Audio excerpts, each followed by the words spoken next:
So now, the way you understand this, what does it mean, Nis'ave HaKadosh Baruch Hu? Well, what I'm asking is that already the highest level?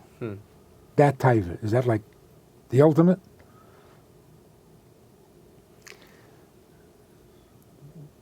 When I try to think about Chassidus in this way, I try firstly to not other it from me. That if I really do believe in everything that Chassidus says, then I need to look inside myself. I need to look bipsari. And I need to ask myself, what is my deepest taiva? And where is that in me? And if I'm able to do that properly, then I'm doing the same question that Chassidus is asking of God, right?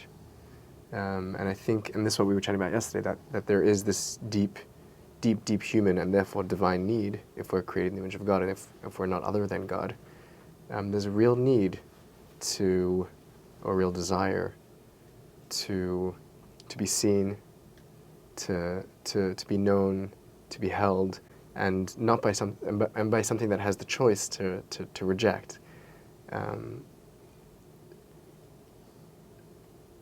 So I do feel it's an intrinsic need, and that's, for me, that's how I'm understanding when Chassidus speaks about the notion of achinata kel mestater, that we do, this is what we do, we hide ourselves so that we can find ourselves, and that's kind of the cosmic journey that we undertake. But it really can't be that a taiva is the beginning. A taiva is a developed something, it's like, so it's even higher than rotzen. Okay, but it's a something. Right. It can't be the beginning. So if you look at the Medrash itself, what is this taiva? What is it explaining? It's explaining the existence of the physical world. It's not explaining our relationship. The relationship between Yidden and the Eibishter, or between Torah and the Eibishter, there's no taiva. The taiva is for the dira b'tachtoinim. And even that is higher than Ratzon. But it's not the same as Kul Achad. Kul Achad, there's no taiva. Right. Saying the taiva is the way that the self wants to relate to the self. It's the first stirring. Right. Because Kul Achad, right, nothing's happening. Right. It's static. It's always been, it will always be, right, there's nothing to right, describe. Right. The first stirring of some kind of movement is the taiva.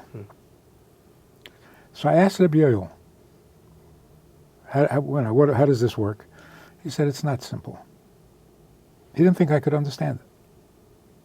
Whether he felt that he understood it or not. What was the question? Why does the stirring emerge? Is that the question? Yeah. How do you go from absolute stillness, etzem, right, to anything? Right. Yeah.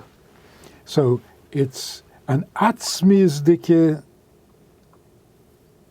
self-generated, internal something.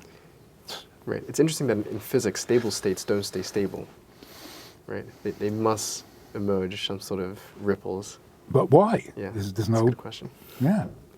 It's because stable is boring. Right. Or lonely. Or lonely. I think that's the best explanation I could come up with. Being alone is what the Eibishter did not accept. So, Lo tov hiyesa adam levadai, so he created us. Right. What does it mean he created us?